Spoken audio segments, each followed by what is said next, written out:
Audio Jungle। Hello दोस्तों, नमस्कार। पशु परिचर भर्ती परीक्षा 2024 से और ये टेस्ट सीरीज चल रही है 25 नंबर वाली।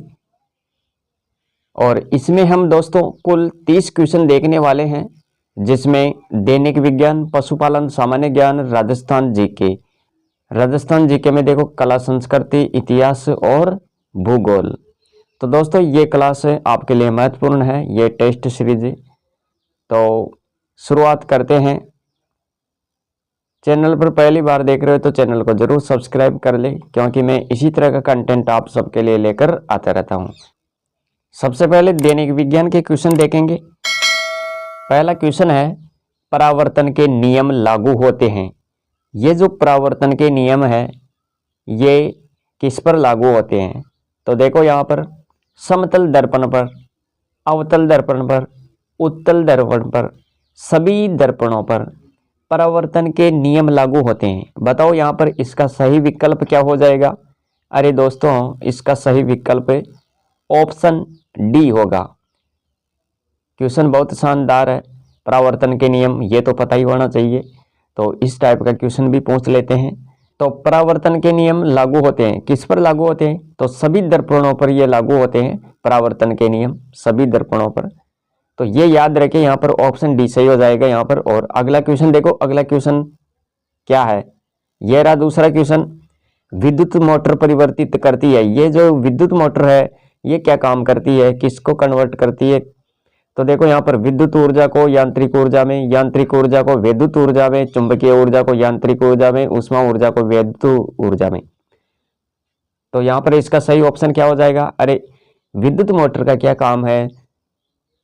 तो दोस्तों यहाँ पर इसका सही विकल्प होगा, ये तो विद्युत ऊर्जा को यांत्रिक ऊर्जा में बदलने का काम करती है।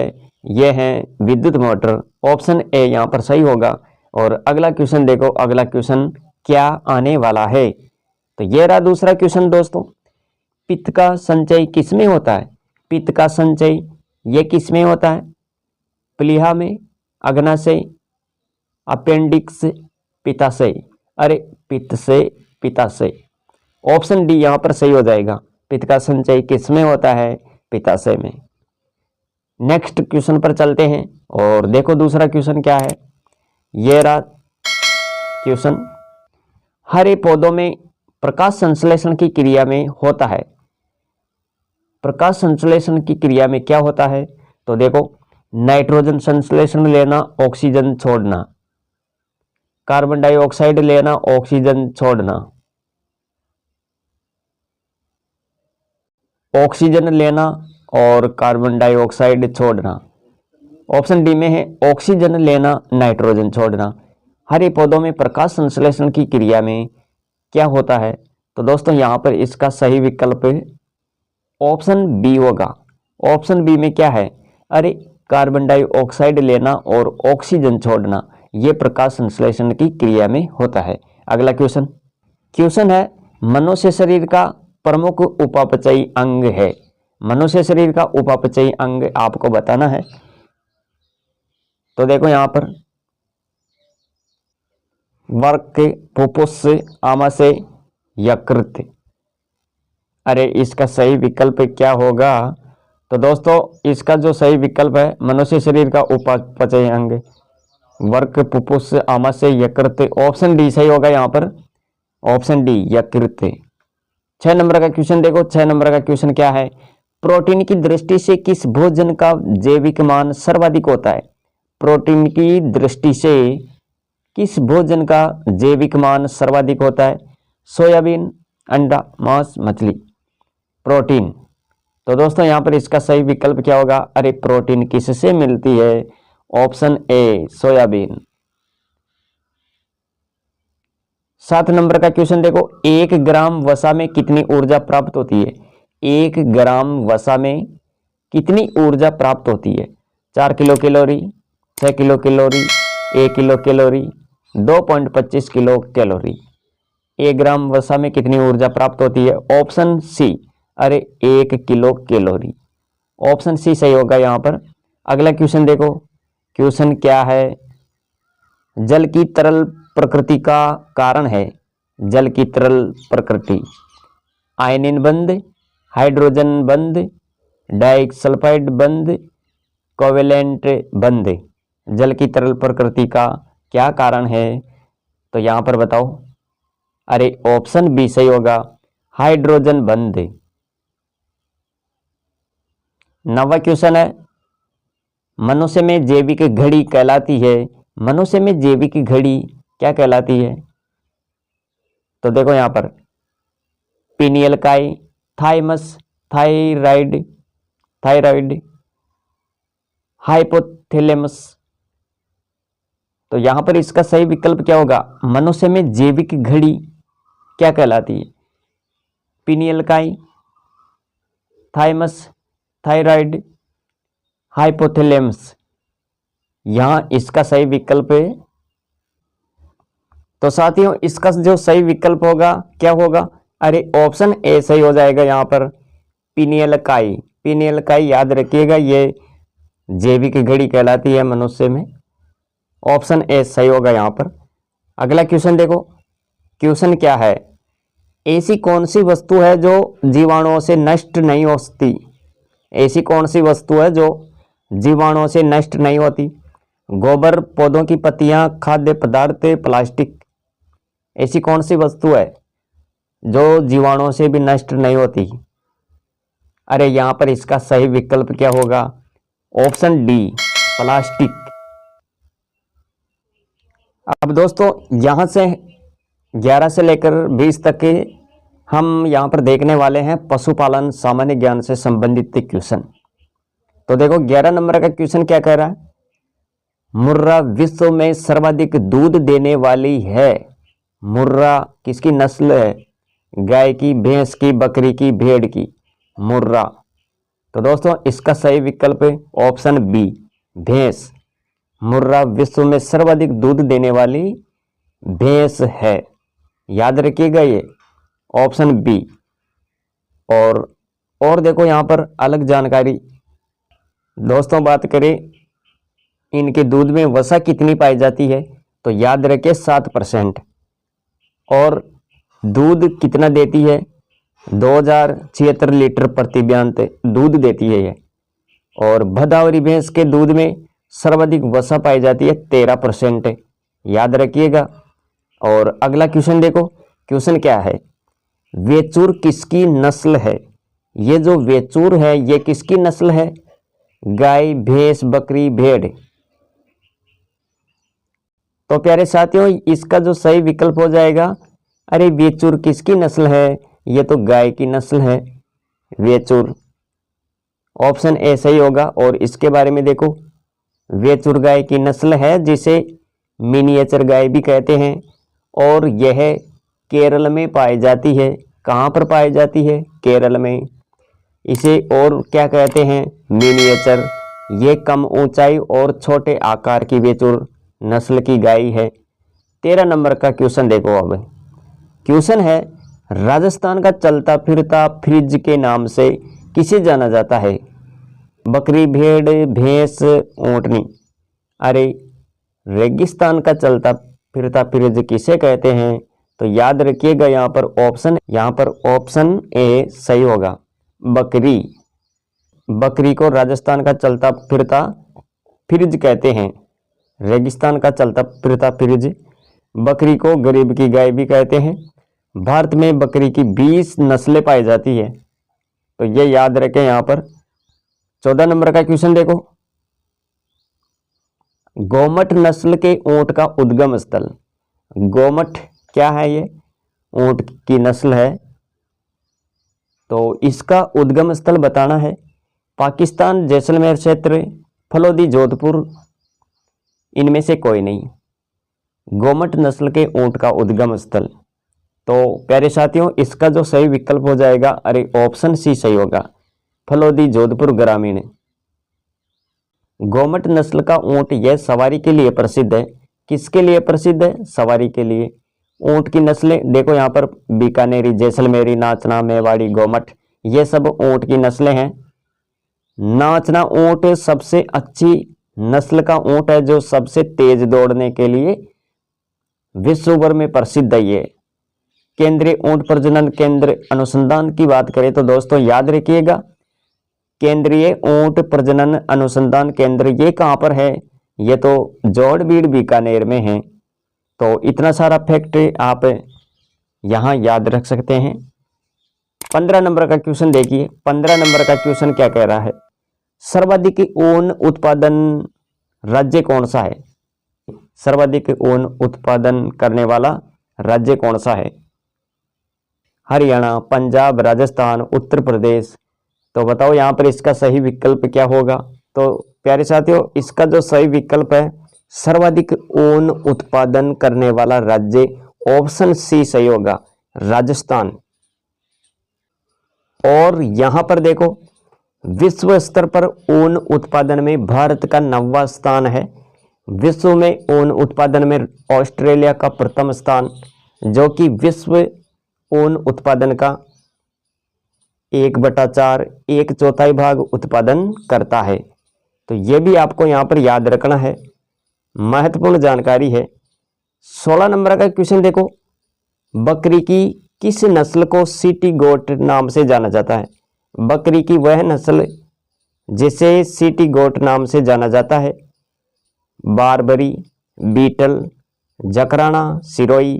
बताओ इनमें से सही ऑप्शन क्या होगा? अरे बकरी की किस नस्ल को सिटी गोट के नाम से जाना जाता है? तो दोस्तों यहाँ पर इसका सही विकल्प ऑप्शन ए सही होगा, बारबरी। इसको कहते हैं सिटी गोट। और बारबरी नस्ल का मूल स्थान की बात करें तो दोस्तों ब्रिटिश सोमालिया का बारबरी शहर याद रखें। और भारत में ये नस्ल आगरा व मथुरा के आसपास के क्षेत्रों में पाई जाती है, बारबरी। 17 नंबर का क्वेश्चन। 17 नंबर का क्वेश्चन क्या है? बकरी की किस नस्ल को जादुई बकरी कहते हैं? जादुई बकरी कौन सी नस्ल है बकरी की जिसे जादुई बकरी कहते हैं? जमुनापुरी, सूरती, बारबरी, मारवाड़ी। तो प्यारे साथियों, इसका जो सही विकल्प हो जाएगा, अरे जादुई बकरी कौन है? जमुनापुरी हो जाएगा यहाँ पर, ऑप्शन ए सही हो जाएगा। और इसके बारे में और जानकारी देखो यहाँ पर, जमुनापुरी नस्ल श्रेष्ठ द्विप्रयोजन नस्ल है। जमुनापुरी नस्ल श्रेष्ठ द्विप्रयोजन नस्ल है। इसका शरीर अन्य नस्लों की तुलना में बड़ा होता है। यह सूखा प्रतिरोधी नस्ल है। और उत्पत्ति स्थान की बात करें तो इटावा, उत्तर प्रदेश याद रखें। इनके दूध में 5% वसा पाई जाती है। तो ये है जमुनापुरी नस्ल की बात है। और आगे देखो, 18 नंबर का क्वेश्चन है, राष्ट्रीय डेयरी अनुसंधान संस्थान द्वारा विकसित गाय की संकर नस्ल कौन सी है? कांकरेज, सिंधी, रेड डेन, कर्ण फ्रीज। ऑप्शन डी सही होगा इसमें, कर्ण फ्रीज। और इसके बारे में और देखो यहाँ पर, NDRI द्वारा विकसित गाय की नस्ल कौन सी नस्ल है? ये संकर नस्ल। कर्ण स्विस है एक, तो कर्ण स्विस। और याद रखें ये किन दो नस्लों से बनती है? तो ब्राउन स्विस और साहिवाल से। इसके बाद में कर्ण फ्रीज की बात करें तो दोस्तों ये होलिस्टेन फ्रीजियन और थारपारकर से। 19 नंबर का क्वेश्चन है, गाय की विदेशी नस्ल रेड डेन का उत्पत्ति स्थान। रेड डेन का उत्पत्ति स्थान बताना है। यह गाय की नस्ल है हॉलैंड, डेनमार्क, स्कॉटलैंड, इंग्लैंड। तो रेड डेन का उत्पत्ति स्थान क्या है? ऑप्शन बी सही होगा यहाँ पर। ऑप्शन बी में क्या है? डेनमार्क। और दैनिक विज्ञान का ये 20वां क्वेश्चन है। तो देखो यहाँ पर 10 क्वेश्चन हमने यहाँ पर कंप्लीट कर लिए हैं। तो मुर्गियों में मेरिक्स रोग किसके कारण फैलता है? मुर्गियों में मेरिक्स रोग किसके कारण फैलता है? जीवाणु के कारण, वायरस के कारण, प्रोटोजोआ के कारण। प्रोटोजोआ जनित है ये। अन्य कारक। तो यहाँ पर इसका जो सही विकल्प हो जाएगा क्या होगा दोस्तों, यहाँ पर इसका जो सही विकल्प होगा ऑप्शन बी। ऑप्शन बी में क्या है, वायरस के कारण। वायरस के कारण मेरिक्स रोग ये किस में फैलता है, अरे ये तो मुर्गियों में फैलता है। ऑप्शन बी यहाँ पर राइट हो जाएगा आपका। मेरिक्स रोग का टीका लगाया जाता है 1-2 दिन के चूजों में। मुर्गियों में केपोनाइजेशन की क्रिया की जाती है। तो ये भी याद रखें यहाँ पर। रानीखेत रोग से मुर्गियों का श्वसन अंग प्रभावित होता है। रानीखेत रोग से मुर्गियों का कौन सा अंग प्रभावित होता है, श्वसन अंग, याद रखिए। इसके बाद में मुर्गों को प्रतिदिन 14 से लेकर 16 घंटे प्रकाश की आवश्यकता होती है। मुर्गियों में चेचक रोग का रोगजनक रोग कारक वायरस है। इसके बाद में देखो यहाँ पर पैरामिक्सो वायरस द्वारा मुर्गियों में रानीखेत रोग फैलता है। तो दोस्तों ये भी जानकारी एक्स्ट्रा नॉलेज के लिए आप याद रख सकते हैं। अगर क्वेश्चन यहाँ से भी पूछ लिया जाए तो आप तुरंत सही ऑप्शन का चयन कर पाए। अब दोस्तों हम राजस्थान जीके की बात करते हैं। 21 से लेकर हम पढ़ेंगे यहाँ पर 30 तक के राजस्थान जीके के क्वेश्चन। तो 21 नंबर का क्वेश्चन है, उद्यानों का घर कहलाता है। उद्यानों का घर किसे कहते हैं, डूंगरपुर, कोटा, धौलपुर, नागौर। तो साथियों यहाँ पर इसका सही ऑप्शन क्या होगा, यहाँ पर जो इसका सही विकल्प है, अरे सही विकल्प है उद्यानों का घर कोटा। कोटा को कहते हैं उद्यानों का घर, शिक्षा नगरी कोटा। और इसके बाद में और देखो, उद्यानों का घर, शिक्षा नगरी, औद्योगिक नगरी, ये सब क्या है, कोटा। और पहाड़ों की नगरी की बात करें तो दोस्तों डूंगरपुर याद रखें। रेड डायमंड सिटी कोठी, राजस्थान का पूर्वी प्रवेश द्वार, ये धौलपुर को कहते हैं। इसके बाद में तांबा नगरी, अरे तांबा नगरी क्या है, नीम का ताना। फलों की टोकरी हनुमानगढ़, राजस्थान का स्कॉटलैंड अलवर, ऊन का घर बीकानेर। इसके बाद में और देखो, textile city Bhilwara. Textile city के नाम से किस जिले को जाना जाता है, भीलवाड़ा याद रखें। अभ्रक मंडी भीलवाड़ा, जिंक नगरी उदयपुर, रत्न नगरी पन्ना नगरी, हेरिटेज सिटी जयपुर शहरी। ये आपको यहाँ पर देखना है। इसके बाद में अगला क्वेश्चन देखो, 22 नंबर का क्वेश्चन है। क्वेश्चन क्या कह रहा है, तो देखो यहाँ पर 22 नंबर का क्वेश्चन है, सालिम सिंह की हवेली का संबंध किस जिले से है। सालिम सिंह की हवेली का संबंध कौन से जिले से है, उदयपुर, बीकानेर, कोटा, जैसलमेर। यहाँ पर इसका सही विकल्प क्या होगा, सालिम सिंह की हवेली जैसलमेर से संबंधित है। ऑप्शन डी सही होगा यहाँ पर। और इसके बारे में और देखो जानकारी, सालिम सिंह की हवेली जैसलमेर में सालिम सिंह द्वारा निर्मित की गई है। सालिम सिंह की हवेली जैसलमेर में है, सालिम सिंह द्वारा निर्मित की गई है। ये जैसलमेर की सबसे ऊंची 9 मंजिला इमारत है। हवेली, ये हवेली पत्थर की नक्काशी और महीन जालियों के लिए प्रसिद्ध है। ऊपरी मंजिल की बात करें तो दोस्तों ऊपरी मंजिल को मोती महल और जहाज महल के नाम से भी जाना जाता है। तो इतनी सारी जानकारी आपको यहाँ पर देखनी है। इसके बाद में देखो क्वेश्चन है 23 नंबर का, और ये क्वेश्चन क्या कह रहा है कि शैव संप्रदाय के लोग अपना आराध्य देव किसे मानते हैं। शैव संप्रदाय के जो लोग हैं वो अपना आराध्य देव किस देवता को मानते हैं, सूर्य, शनि, शिव, विष्णु। शैव से शिव बन जाएगा, अरे शिव याद रखें, शिव को आराध्य देव मानते हैं, शिव की पूजा करते हैं, शिव के उपासक होते हैं। तो ये सब शैव संप्रदाय के लोग, इनसे रिलेटेड ये आप ये शिव याद रखें। इसके बाद में देखो यहाँ पर और जानकारी देखते हैं। 2 प्रकार के होते हैं, एक तो शैव संप्रदाय, राजस्थान में शैव संप्रदाय शिव की आराधना करने वाले लोग, इसके अंतर्गत विभिन्न संप्रदाय आते हैं। इनके प्रकार हैं, सबसे प्राचीन संप्रदाय की बात करें तो पाशुपत संप्रदाय होगा। पाशुपत संप्रदाय भी शिव से संबंधित है दोस्तों। इस संप्रदाय में चतुर्मुखी शिवलिंग की पूजा की जाती है।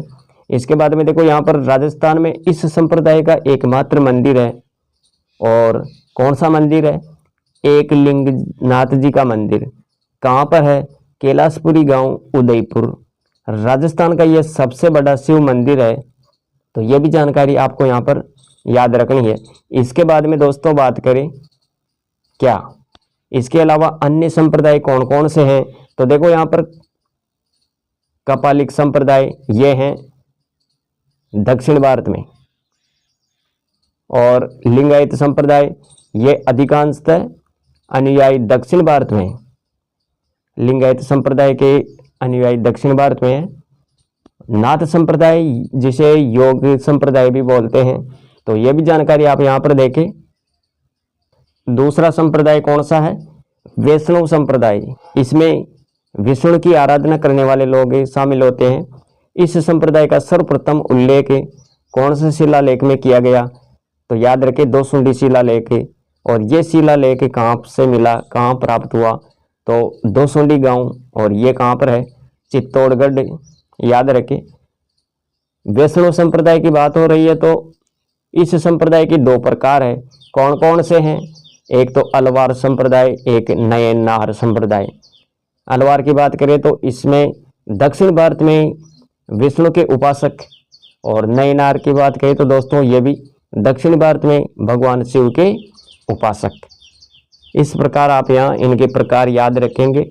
और इसके अलावा देखो यहाँ पर वैष्णव संप्रदाय भजन, गीत, नृत्य, मूर्ति संगीत का समर्थन करता है।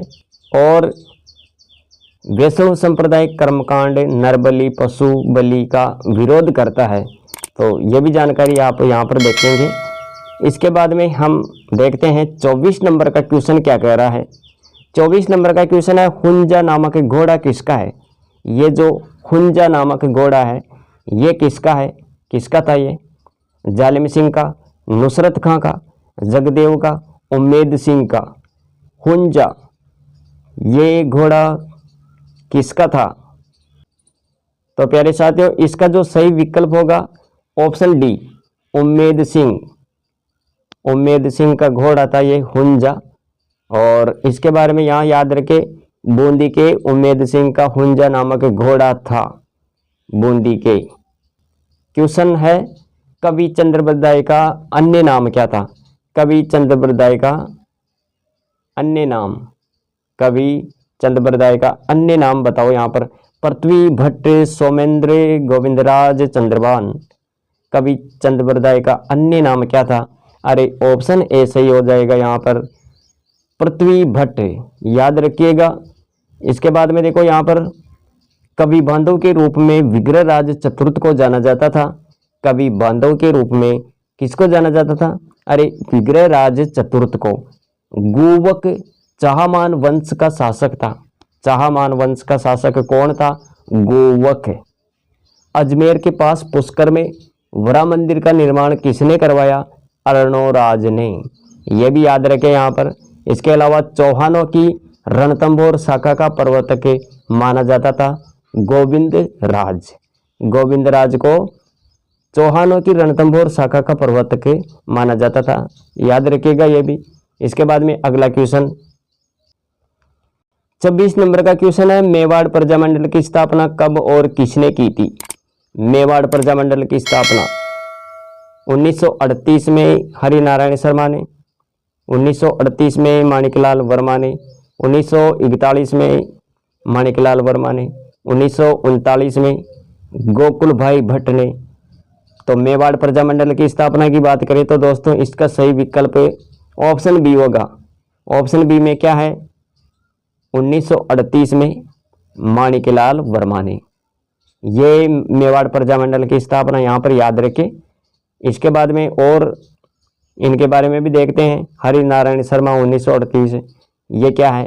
तो देखो यहाँ पर सबसे पहले बात करते हैं हम 1938 में माणिकलाल वर्मा ने मेवाड़ प्रजामंडल की स्थापना की थी। मेवाड़ प्रजामंडल की स्थापना किसने की थी? माणिकलाल वर्मा ने। और कब की थी? 1938 में।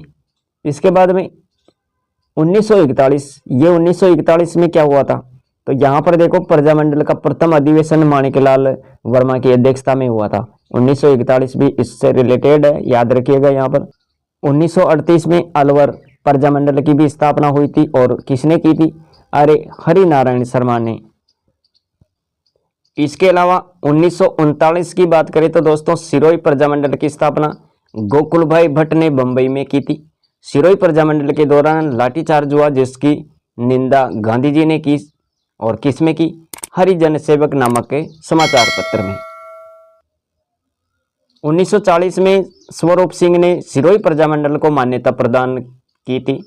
तो ये याद रखें। यहाँ पर राजस्थान में सर्वाधिक सोयाबीन का उत्पादन करने वाला जिला कौन सा है?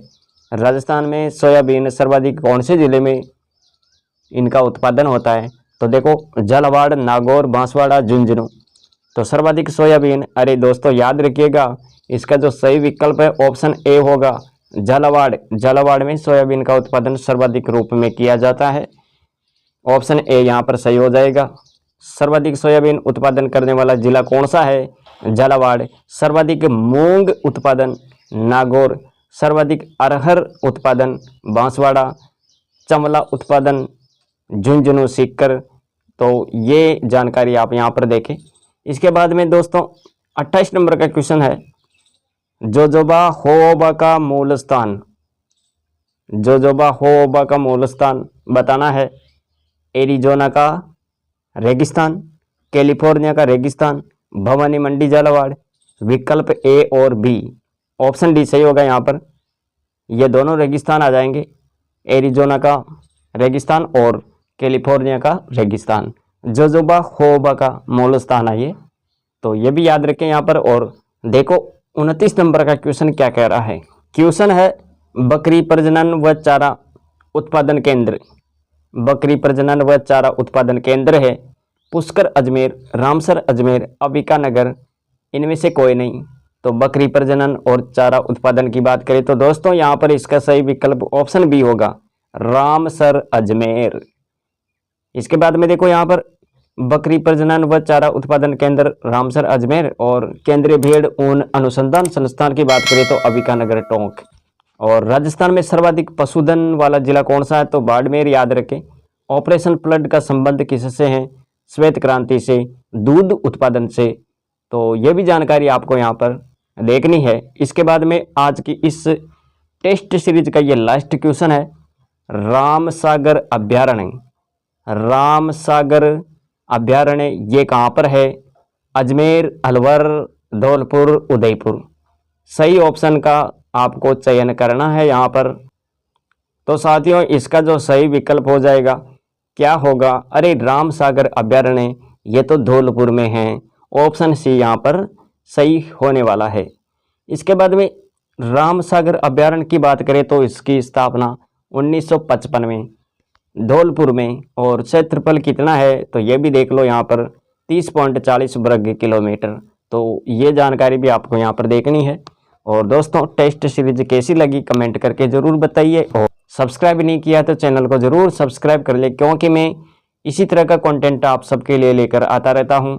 और इनकी PDF अगर आप प्राप्त करना चाहते हैं तो टेलीग्राम चैनल को भी ज्वाइन करें।